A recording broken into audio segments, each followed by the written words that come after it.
Alhamdulillah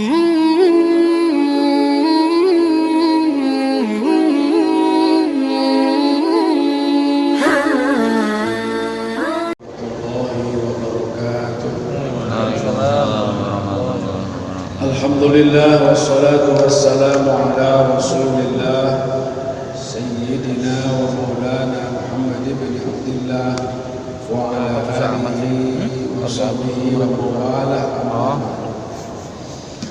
Kita meneruskan hadis kajian kita, masih membahas sholat ada dalam waktu antara maghrib dan isya. Kita sambungkan materi yang pernah dibahas 2 minggu yang lalu. Bismillahirrahmanirrahim.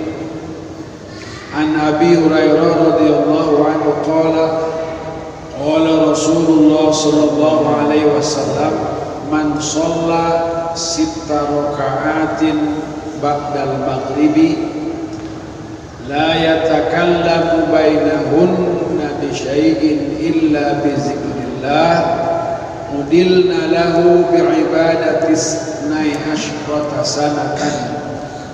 Dalam Sahih Ibnu Khuzaimah dari Abi Hurairah radhiyallahu anhu, ia berkata, Rasul sallallahu alaihi wasallam bersabda, siapa yang sholat 6 rakaat setelah sholat maghrib, la yatakallamu bainahunna, ia tidak berbicara bainahunna, di antara sholat 6 rakaat itu, bisyai'in, dengan sesuatu, illa bizikrillah, kecuali pembicaraannya itu kecuali zikir kepada Allah. Udilna lahu, maka ia akan mendapatkan ibadah seperti ibadah isnai asyrata sana, seperti melakukan ibadah 12 tahun.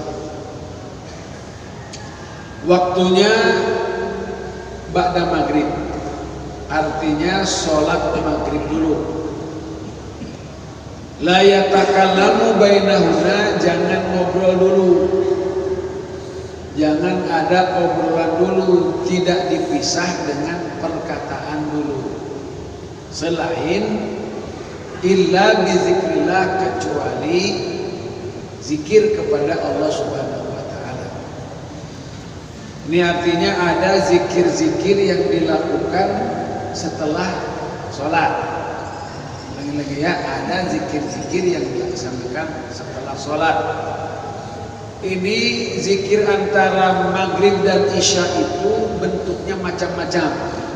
Ada yang berzikir dengan melaksanakan sholat, ada yang melaksanakan zikir memang bacaan-bacaan zikir, istighfar, tahmid, sholawat. Malah ada sahabat yang melakukan zikir antara maghrib dengan isya dengan menghatamkan Al-Quran.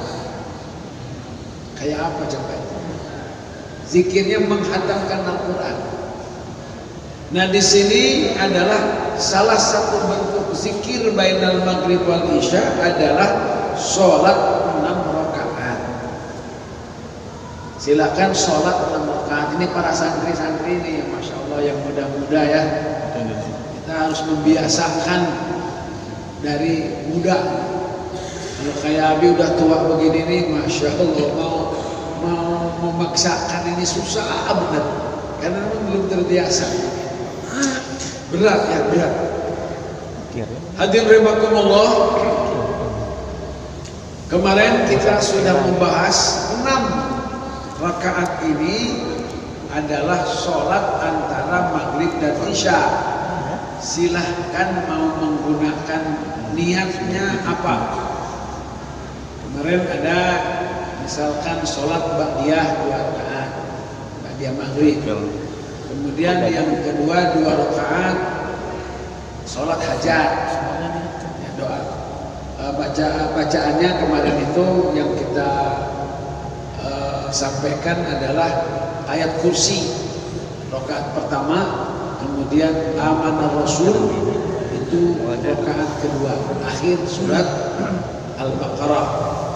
Kemudian dilaksanakan lagi sholat, atau boleh juga sholatnya ini disebut sholat awabin. Nanti kita akan bahas khusus sholat awabin atau sholat goplah.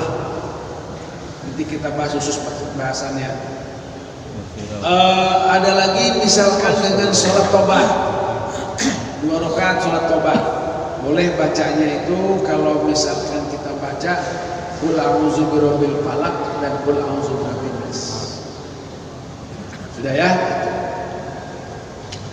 Kemudian an Huzaifah annahu shalla ma'an Nabi sallallahu alaihi wasallam al-maghriba summa shalla hatta shalla al-isya.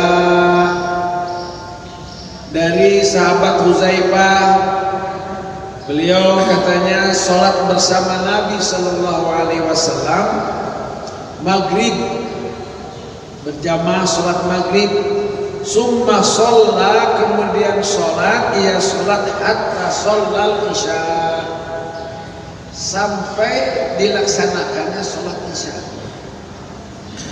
Ini tidak disebutkan bagaimana rakaat sholatnya, bagaimana sholatnya Rasul, bacaannya dan sebagainya, tetapi sholat atau zikir antara maghrib dan isya pokoknya dilaksanakan sholat, tidak dihitung rakaatnya.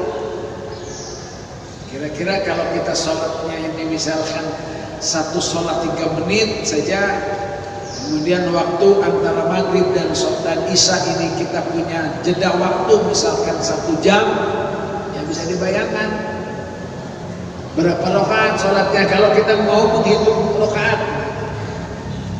Tapi memang ketika melaksanakan sholat yang memang tidak ditentukan rakaatnya, para ulama itu atau para sahabat itu yang senang dengan sholat,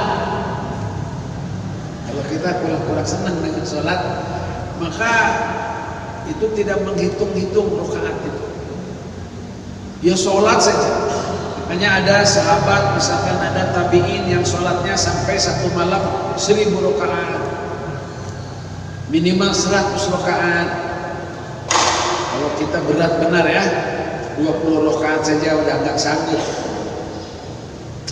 Kemudian an Aisyah radhiyallahu anha qalat qala Rasulullah sallallahu alaihi wasallam man shalla bainal maghribi wal isya 20 rak'atan banallahu lahu baitan fil jannah. Nabi bersabda, siapa yang sholat antara maghrib dan isya 20 rakaat, banallahu lahu baitan fil jannah, ia akan dibangunkan oleh Allah rumah di surga. Ini riwayat dari Sunan Ibnu Majah atau Sunan Abi Ya'la Al-Musili juga menyebutkan hadis yang sama. Siapa yang sholat antara maghrib dan isya 20 rakaat, Allah akan bangunkan rumah di surga. Hadirin, kita ini kadang-kadang memang apa ya namanya ya, kita bukan karena dalil. Seperti misalkan seolah-olah kalau sholat di malam hari lebih daripada 11 rakaat, seolah-olah salah. Ada kesan kayak seperti itu. Sehingga taraweh yang biasa-biasa kita lakukan dulu-dulu itu ya 20 rakaat itu, sekarang ini seolah-olah lebih sunnah kalau dilaksanakan 11 rakaat. Seolah-olah gitu ya, seolah-olah. Ini malas sebenarnya malas. Kalau sholat tarawih itu ya seperti sholat yang dilaksanakan oleh Umar bin Khattab itu ya 20 rakaat. Ini ada sholat saja 20 rakaat antara maghrib dan isya. Bagaimana sholatnya antara isya sampai sahur? Jeda waktunya banyak sekali itu, kayak apa itu? Masya Allah. Sudah. Kemudian Qatadah an Anas bin Malik fi hadhil ayah, ada ayat dalam surat Sajdah ayat 16. Tatajafa junubuhum 'anil madaji' yad'una rabbahum khaufan wa tama'a wa mimma razaqnahum yunfiqun. Orang-orang mukmin itu suka menjauhi tempat tidurnya itu sambil berdoa kepada Tuhannya, khaufan wa tama'a, dengan rasa khauf, takut, khawatir, tama', sangat mengharap, wa mimma razaqnahum yunfiqun, dan diantara rizki yang Allah telah berikan kepada mereka, mereka menginfakkannya. Surat Sajdah. Qala kanu yatayaqqaduna ma bainal maghrib wal isya yusallun. Ini ada riwayat bahwa tidak boleh atau tidak pernah atau tidak tidur atau menjauhkan dirinya daripada tempat tidur itu dengan berdoa kepada Allah khaufan wa tama'a, itu adalah mengisi waktu antara maghrib dan isya dengan sholat. Lagi, mengisi waktu antara maghrib dan isya dengan melaksanakan sholat itu dipuji oleh Allah dalam surat Sajdah dengan tatajafa junubuhum 'anil madaji' yad'una rabbahum khaufan wa tama'a wa mimma razaqnahum yunfiqun. Ini menurut Imam Anas bin Malik adalah kanu yatayaqqaduna ma bainal maghrib wal isya yusallun. Kalau dalam bahasa orang tua dulu, pamali, jangan tidur antara maghrib dan isya, mali, jangan. Tapi nanti ada sahabat yang justru tidur antara maghrib dan isya, tidur malamnya antara maghrib dan isya. Setelah isya dia bangun dan dia tidak tidur lagi sampai subuh, sampai isyraq malam. Oh, boleh tuh. Kalau kita tidurnya antara maghrib dan isya bablas kadang-kadang ya. Isya saja tidak tidak kita laksanakan. Ini memang pola tidur ini bapak-bapak rahimahumullah antik dulu ya. Para ulama-ulama dulu itu antik benar. Kadang-kadang tidurnya sambil duduk, dan itu dilakukan misalkan 40 tahun. Tidak pernah tidur terlentang. Ajib tuh. Misalkan lagi nanti kita ketemu nanti keterangannya. Ada misalkan yang tidur antara maghrib dan isya saja, itu hanya berapa jam, setengah jam mungkin tidurnya, tapi sudah cukup bagi beliau ini untuk bisa tidak tidur antara isya sampai isyraq. Itu wajib ya, ibadah terus. Pokoknya wajib semuanya. Kemudian Qatadah an Anas bi qauli kanu qalilan minal laili ma yahjaun. Mereka itu sedikit sekali daripada malam tidur nyenyaknya. Sedikit sekali tidur nyenyaknya pada waktu malam itu. Kanu yusalluna fi ma bainahuma bainal maghrib wal isya. Ini minimal masuk ke dalam kategori tidak tidur malam kecuali sedikit, itu adalah tidak tidur antara maghrib dan isya dengan cara melaksanakan sholat. Sholat saja. Kalau kita sholat terus antara maghrib dan isya, kemudian kita tidak tidur, tentu ya nggak ada yang tidur sambil sholat sambil tidur, nggak ada ya. Itu adalah antara minimal antara maghrib dan isya. Jadi orang yang menghidupkan malam dengan sholat, minimalnya adalah menghidupkan antara maghrib dan isya dengan melaksanakan sholat. Jadi kalau ini tahajudnya tahajud minimal lah gitu ya. Tahajud kita bilang tahajud itu biasanya adalah kita artikan sholat malam setelah tidur. Nah, tapi kalau misalkan kita bilang kanu qalilan minal laili ma yahjaun, kemudian yang kedua tatajafa junubuhum anil madaji yad'una rabbahum, itu minimalnya adalah menghidupkan dengan sholat waktu antara maghrib dengan isya. Kemudian berikutnya an Anas fi qauli nasyiatal lail, ini surat Muzammil ayat 6. Inna nasyiatal laili hiya asyaddu waq'a wa aqwamu qila. Allah mengatakan sesungguhnya bangun malam itu hiya asyaddu waq'a, itu lebih tepat, lebih khusyuk menurut Allah itu. Wa aqwamu qila, ini bacaannya, ucapannya itu lebih berkesan. Nasyiatal lail, bangun malam itu menurut sahabat Anas bin Malik itu adalah ma bainal maghribi wal isya, wa kana Rasulullah sallallahu alaihi wasallam yusolli ma bainal maghribi wal isya. Yang dimaksud bangun malam dengan melaksanakan sholat itu yang akan bisa melahirkan kekhusyuan dan juga bisa melahirkan ucapan yang berkesan, itu adalah sholat antara maghrib dan isya. Jadi menghidupkan malam minimal antara maghrib dan isya.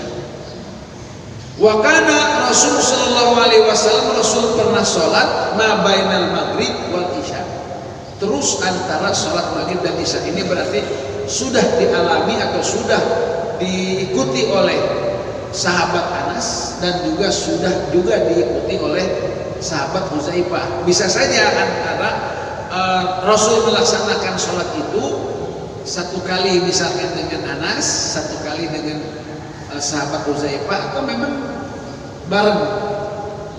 Karena ini melaksanakan sholat sunnah, jadi walaupun hanya satu kali pernah dilihat oleh sahabat, dilakukan oleh Rasul, maka tetap itu menjadi sunnah. Kemudian an Sabit al-Banani, karena Anas yusolli ma bainal maghrib wal isya wa yaqulu hadhihi nasyiatul lail. Karena sahabat Anas ini pernah melihat Rasul sallallahu alaihi wasallam salat antara maghrib dan isya, terus melaksanakan salat terus, dan beliau menyebutkannya itu adalah nasyiatul lail. Oleh Sayyidina Anas ini dilaksanakan terus sehingga dilihat lagi oleh sahabat yang lain, Anas melakukan itu. Kenapa Anas melakukan itu? Karena Anas melihat Rasul melakukan itu. Jadi yang paling tahu terhadap sunnah itu tentunya para sahabat. Lagi-lagi itu para sahabat, sehingga kalau ada pekerjaan yang dilakukan oleh sahabat walaupun belum dilakukan oleh Rasul atau tidak ada berita bahwa kelakuan itu atau amalan itu atau ibadah itu dilakukan oleh Rasul, maka itu tidak masuk ke dalam kategori bid'ah. Ini penting ini ya, penting.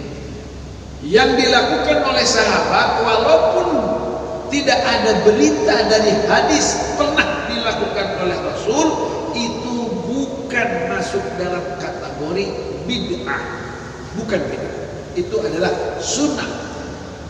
Itulah sunnah Rasul SAW itu adalah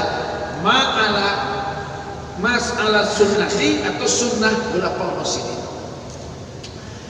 Kemudian rahimahumullah qala akhbarana Ibnu Mubarak qala akhbarana Yahya Ibnu Ayyub qala hadatsani Muhammad Ibnu Abi Al-Hajjaj anna Usami Abdul Karim bin Haris yuhaddisu anna Rasulullah sallallahu alaihi wasallam qala man raka'a asyra raka'atin bainal maghrib wal isya, siapa yang sholat 10 rakaat antara maghrib dan isya, bunyalahu qasrun fil jannah, tadi baitan, kalau ini qasrun, maka ia akan dibangunkan rumah di surga.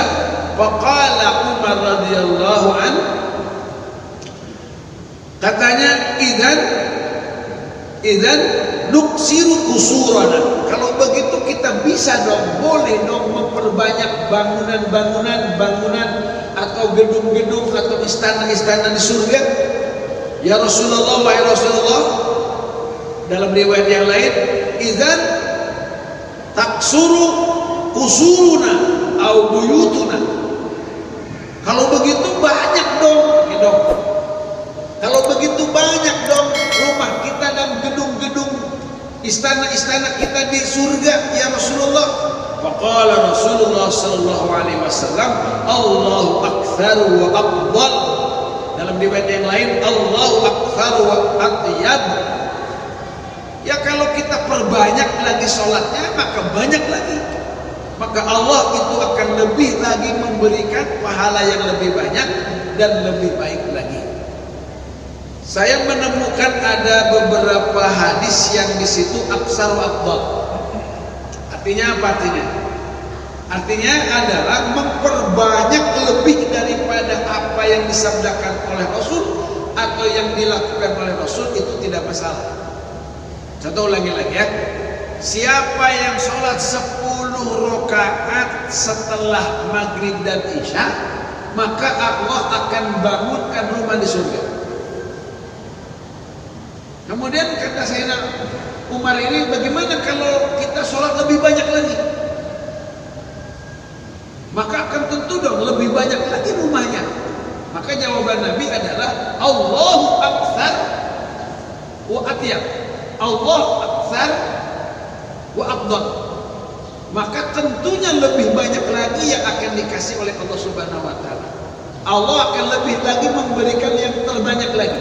Allah pasti memberikan yang terbaik lagi. Artinya menambah rakaat, gitu kan, lebih daripada apa yang dilakukan oleh Rasul, itu tidak masalah. Dengan dalil Allahu aktsar wa atyab.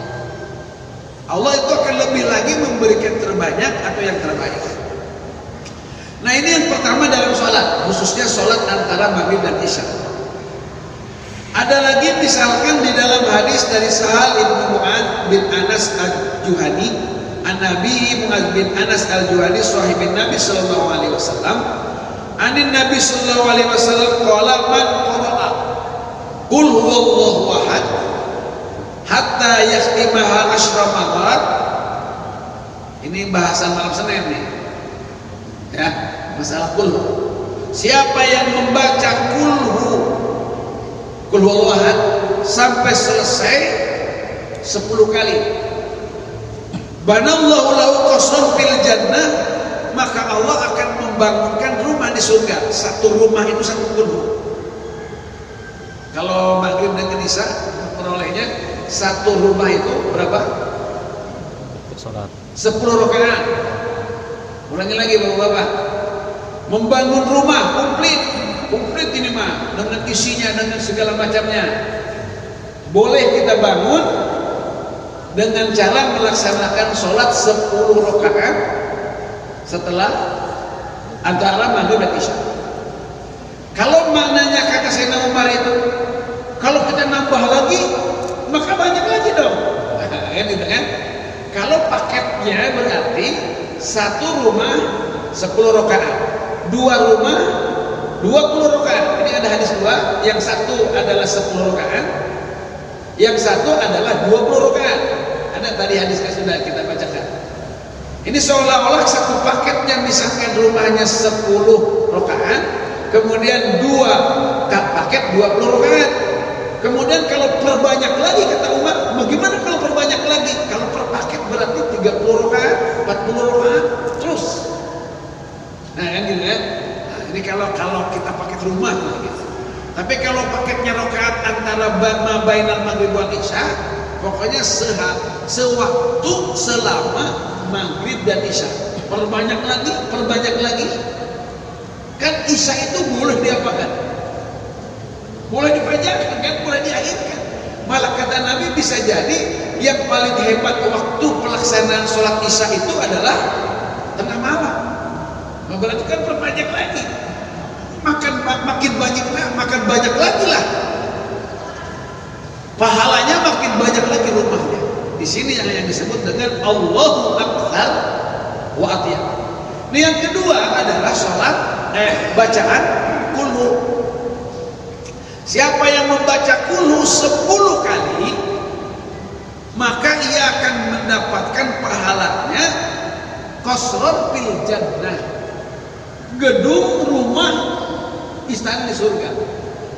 10 kali baca kulhu 10 kali untuk membangun rumah di surga.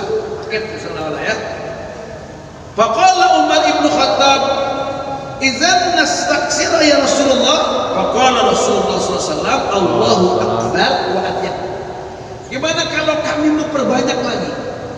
Ini memperbanyaknya bacaan kulhunya atau memperbanyak rumahnya? Paham? Pertanyaannya. Rasul menjawabnya, Allahu Akbar wa atiyab. Tentu Allah itu lebih banyak lagi dan lebih baik lagi memberinya. Artinya ini dua pengertiannya. Bisa kita perbanyak kulhunya yang dimaksud. Nah, kita itu berapa punya kulhu aja banyak. Kemudian atau yang dimaksud adalah memperbanyak apanya? Rumahnya berarti. Yang diperbanyak ini maksud perbanyak rumahnya. Sementara satu paket rumah itu adalah berapa? 10 kali kulhu atau 10 rakaat sholat antara maghrib dan isya. Ya minimal kita tahulah caranya lah. Kalau kita sekarang kan membangun rumah ini caranya gimana kan gitu kan? Ya caranya punya duit. Caranya kita ini tahu beli materialnya. Caranya kita misalkan bangunnya, ya adalah alat-alatnya, ada segala macamnya kita tahulah. Ini juga kira-kira ini kira-kira kita pengen punya rumah di surga ini kira-kira gimana caranya? Sudah mikirin dulu rumah masa depan. Gitu kan? Sudah tahu belum? Ya itu diantaranya nih, karena kita bahasa di fikih ibadah nih, diantaranya kita kalau mau punya rumah di surga, caranya satu paket dengan cara sholat berapa? 10 rakaat antara maghrib dan isya, itu hadisnya diantaranya. Yang kedua adalah dengan cara kita membaca kulhu berapa? 10 kali. Kapan waktunya? Ya kapan saja. Ini bisa diperbanyak. Apakah ini berlaku juga yang lain? Ada lagi yang lain. Contoh lagi misalkan dari Ibnu Abbas. Ini hadisnya hadis rafa'ahu. Marfu berarti. Ma min rajulin lahu walid. Siapa di antara kita yang punya orang tua? Masih ada orang tuanya maksudnya. Yanzuru ilaihi nadru rahmah. Pandangi orang tua itu dengan pandangan kasih sayang. Illa kutibat lahu hajjatun maqbulatun mabruratun. Kecuali dengan pandangan kita kepada orang tua itu, Allah akan berikan kepadanya pahala haji mabrur. Qalu wa inna dhalla ilaihi fil yaumi mi'ah marrah.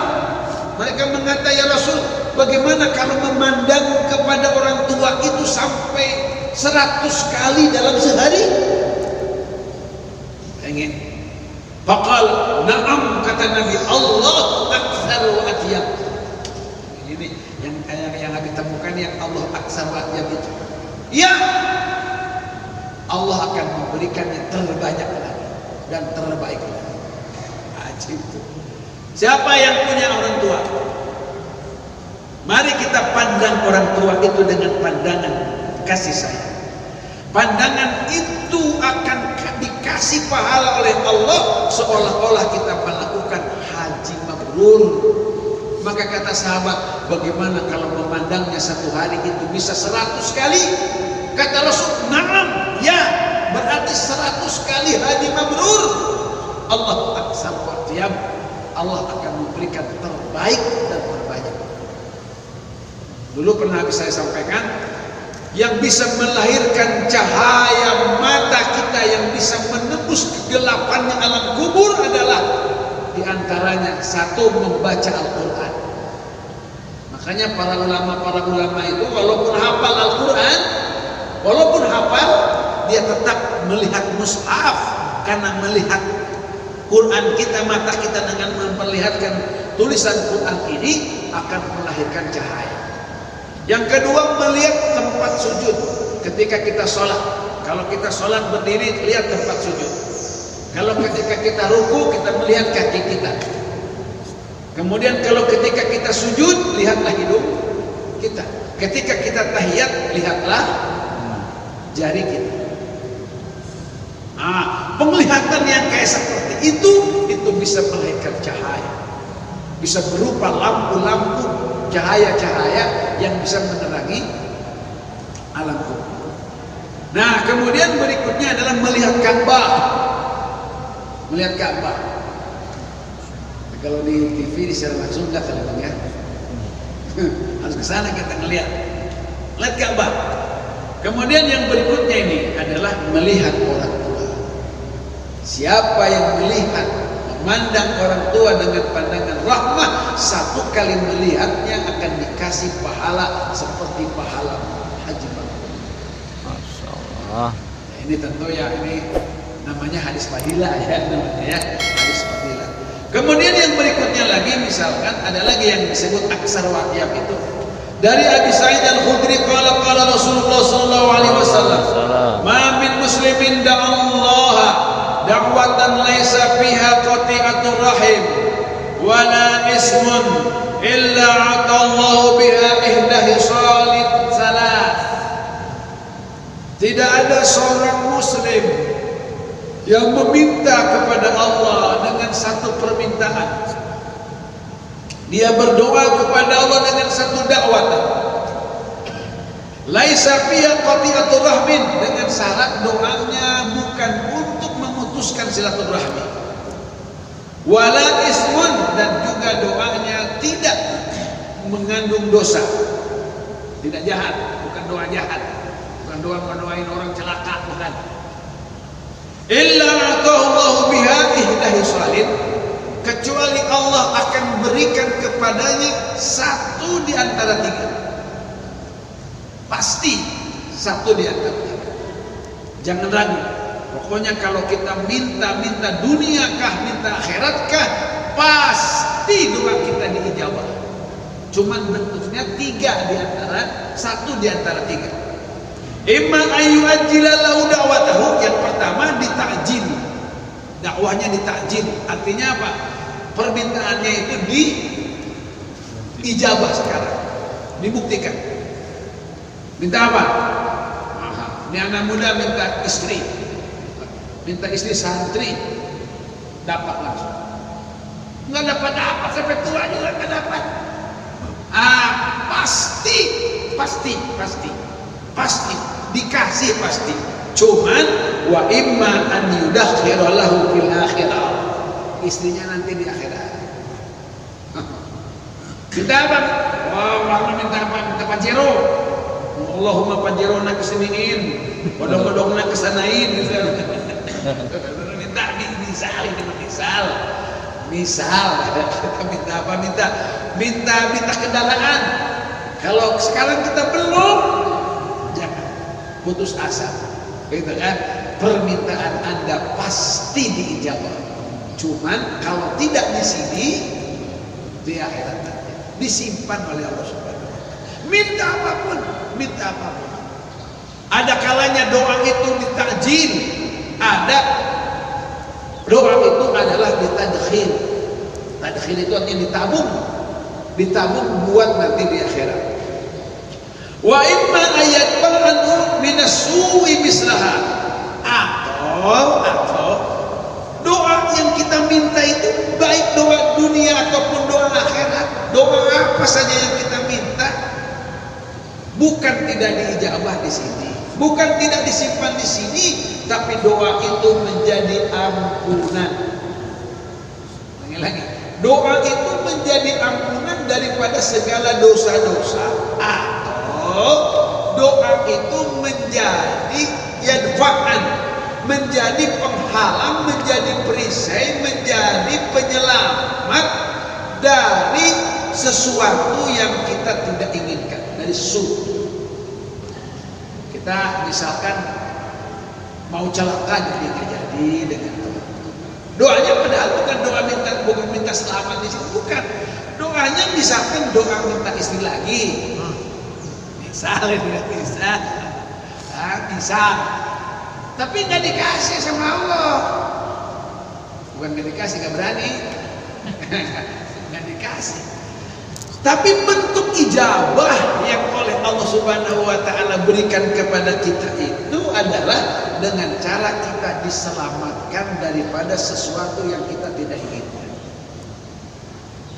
Kita bisa sehat, misalnya bisnisnya untung, gitu kan, selamat, macam-macam, atau diampuni dosa-dosa kita. Nah, jadi ulangi lagi. Tidak ada doa yang tidak diijabah oleh Allah Subhanahu wa Ta'ala. Bentuk ijabahnya berarti 3. Kemungkinannya itu 1, diijabah ketika itu langsung, namanya disebut takjil. Yang kedua adalah disimpan, doanya itu akan menjadi tabungan di akhirat, namanya tadkhir. Kemudian yang ketiga adalah doa itu akan menjadi penyelamat daripada bahaya, daripada yang jelek, atau juga doa itu akan menjadi pengampunan daripada dosa-dosa yang kita lakukan. Nah, itu hadirin rahimakumullah, ini hadis yang ke-19. Kemudian satu lagi, ini sudah An Ibnu Mubarak qala qultu li Hushaym bin Mansur bin Zazan qala kana yusallil ghada. Ini sahabat ya, kayak apa nih, hebatnya juga. Ia sholat godat. Godat itu buat apa? Subuh ya, sholat subuh. Wala yukallimu ahadan hatta tatlu asy-syamsu. Dia tidak ngobrol dengan seorang pun sampai terbit matahari. Tidak ngobrol, tidak berbicara dengan seorang pun sampai terbit matahari. Faiza tolati syamsu qama. Kemudian kalau matahari sudah isyak nih, dia berdiri. Fasalla ila nahwi zawal. Dia sholat terus sampai menjelang gelincir matahari. Sholat terus. Wa yadkhulu manzilahu, setelah zawal menjelang zuhur dia masuk rumah. Summa yahruju ila zuhri, nanti keluarnya dari rumahnya itu mau sholat zuhur, berarti cuma 1 jam kira-kira. Istirahatnya itu 1 jam. Namanya qailulah namanya. Itu aja sebentar. Dia masuk rumah, keluar lagi nanti zuhur. Wa yusalli ma baina zuhri ila asr. Setelah keluar dia zuhur itu dia terus sholat sampai asar. Sholat zuhurnya sampai asar. Summa yusallil asr, kemudian dia sholat asar. Wa yusalli ma alaina, kemudian baru nemuin kami-kami ini. Masya Allah, menemui kami-kami ini. Hal min janazah wa hal min marid. Dari asar itu dia kan tidak melaksanakan sholat sampai maghrib. Dia tidak melaksanakan sholat sampai maghrib. Maka beliau bilang, katanya, adakah di antara kita yang sakit? Ini Mansur bin Zazan. Ada di antara kita yang sakit? Kalau ada, fa'in kana. Kalau ada, dia langsung menengok, menjenguk. Dia lakukan antara asar sampai maghrib. Jauhlah gitu. Pak, itu menjauh. Adakah jenazah? Ada yang meninggal? Kalau misalkan ada, maka dia menjenguk atau takziah Kalau sudah dikuburkan, maka dia langsung ke baqi atau dia menyolatkannya. Wajib tuh. Kemudian summa shallal maghrib ma bainal maghrib wal isya. Kemudian setelah itu dia sholat maghrib dan dia sholat terus antara maghrib dan isya. Summa shallal isya. Setelah itu dia sholat isya. Summa yadkhulu manzilahu. Kemudian baru dia masuk rumahnya setelah sholat isya itu. Qultu kam kana hadza halu, berapa tahun kelakuannya kayak seperti itu? Arba'ina sanah, 40 tahun. Di sini nggak disebutkan bapak-bapak sholat malamnya malah enggak. Begitulah macam-macamnya dinamika dan berbagai macam ragamnya sahabat melaksanakan ibadah itu. Nah, ini lihat ininya apa namanya? Sholat subuh. Setelah sholat subuh dia tidak bicara sampai suruk matahari, ya, sampai isyraq. Kemudian melaksanakan sholat sampai zawal menjelang zuhur. Terus dia masuk rumah, tidur mungkin. Nah setelah tidur, zuhur keluar, sholat terus tidak pulang kalau di masjid sampai asar. Nah kemudian setelah sampai asar, dia baru bersosialisasi dengan masyarakat. Acaranya dua yang paling pokok: jenguk orang sakit atau takziah kepada yang meninggal dunia. Setelah itu maghrib. Nah dia sholat antara maghrib sampai isya. Setelah sholat isya selesai, dia langsung sholat pulang. Ditanya berapa lama? 40 tahun. Qultu, Ibnu Mubarak bilang, min aina kana ma'isyatu. Bagaimana dia tidak usaha? Gimana dia hidupnya? Kan siapnya dia mau usaha terus, ibadah terus. Ini jangan anak muda, ini amalan ini jangan amalan anak muda berarti nih, ya kan? Ini kalau sudah pensiun gitu, Isa pensiun belum? Nah, memang nggak ada kerjaan, ini kerjaan tawaran nih, ayo, tawaran. Saya nggak punya kerjaan, ini kerjaan nih, ayo kerjaan, ini kerjaan. Jangan bilang nggak ada kerjaan nih, ini kerjaan. Nah, qala kana lahu. Tuh Pak, juga kana lahu. Dia bilang katanya kana lahu. Bagaimana kehidupannya? Kana lahu. Cukup aja. Ada aja. Kana lahu. Kalau kana lahu itu gimana dia? Ya ada aja gimana? Dia bilangnya ada aja. Abi usaha enggak? Kerja enggak? Gimana anaknya sampai 11 begitu? Dapat makan enggak? Ada aja. Bilangnya ada aja. Kana lahu, ada aja. Nah, gitu kan? Gimana itu? Saya juga nggak tahu. Namanya rezeki, namanya segala macam, tapi hebat, hebat sekali. Jadi artinya kita memandang orang itu ibadah terus. Ini orang yang bertanya itu bukan berarti melecehkan dia, bukan. Gimana deh kehidupannya? Nggak ada, mau dikirim begitu maksudnya. Begitu maksudnya, kalau tapakun namanya. Jangan, wah ini tablik ini nih, ninggalin orang kemana dia, masak segala di masjid. Ya kalau nggak masak ya subuhin atuh, kan gitu kan biasa tuh harusnya mah. Nanya itu bukan berarti menghina, kemudian menjelekkan. Ini nanya gimana? Itu. Kalau ada pertanyaan, kalau ada, saya juga mau ditanya begitu enggak? Ditanya begitu mau, Bang Rusli mau. Habis usaha enggak? Enggak. Gitu kan? Terus ya ada aja, gitu kan? Kalau pertanyaan itu ditindaklanjuti ya bagus. Oh Bapak, ini sahabat bertanya kepada beliau ini, gimana dia makan segala macamnya? Kana lahu. Jawabannya ada saja. Alhamdulillah. Sudah, kita cukupkan dulu sekian. Kita sholat dulu. Ini bisa diminta pulpennya. Ini saya kumpulkan hadisnya itu semuanya ada 34 hadis. Sekarang kita baru sampai hadis yang ke-20.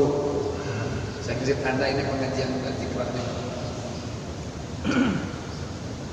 Supaya nanti kita insya Allah meneruskan ini gitu ya. Batasan. Ya. Itu saja yang bisa disampaikan. Mudah-mudahan ada manfaatnya. Subhanallah. Assalamualaikum warahmatullahi wabarakatuh. Waalaikumsalam warahmatullahi wabarakatuh.